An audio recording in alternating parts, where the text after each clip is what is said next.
All right, there. Right, because I'm just going to talk about a film. I recently watched a little bit again. The film is Fight Club. I mean, I think it was like a mid the noughties. I think it was the noughties or early noughties, maybe something like that with Brad Pitt and Ed Norton. Yeah, so I was, it's like quite a unique film. I think really, I can't remember a film like that before. I'm sure maybe there are some examples, but like when I watched it at the time, it was quite shocking in some ways, and quite maybe a little bit disturbing. I was thinking about like this, like what people said about it, and it wasn't like a huge hit, but it got like a massive critical hit. Like lots of people really love it. Like they were saying it's one of the best films of all time. But when I was watching it, it was like about like man is being like being so effeminate now, emasculated by the culture and what is a real man now. Look at these and from that it's like all these like effeminate men are trying to get the masculinity back by fighting. They go to this like club where no one can say anything about, and they're fighting. And that was kind of deal. So it's just really like masculine film about men, men being men again, But recently I listened to like a talk by the guy who wrote it. He's called like Chuck Palahniuk. Chuck Palahniuk, I think it's Palahniuk. It's hard to say his second name. I can't say it properly. But he is homosexual.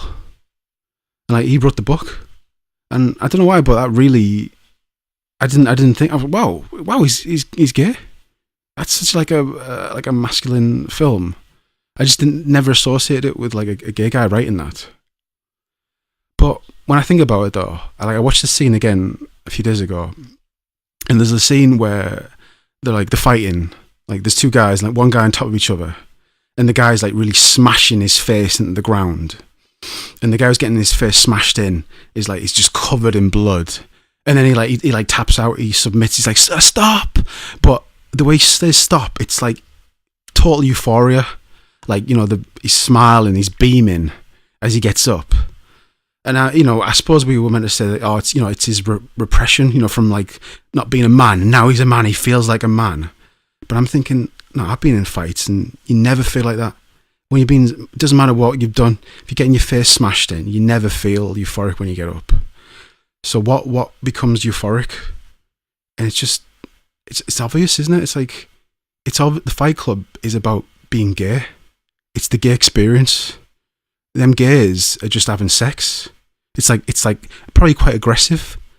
And yeah, they totally make sense. You can't talk about Fight Club. And imagine being gay in the 80s and that. You're walking around, you can't tell people what you've done last night, where you've been, but you might spot someone. And that's what it's like in Fight Club. They spot someone out and like give a little nod. You can't talk about it. It's a secretive club. And I think that's what it is. It's a retelling of like being gay.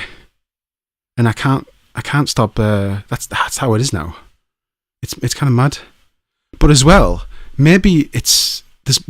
Not only is Fight Club about that, it's also about terrorism and like they're trying to be subversive. What if Fight Club is the actual story of Freemasonry? What if that's what the Freemasons were? Like it started out being this like really aggressive like gay club that led to terrorism, which is all the hoaxes, all the things in the world that happened that terrorized people. I mean, if you think about Fight Club, that could be it.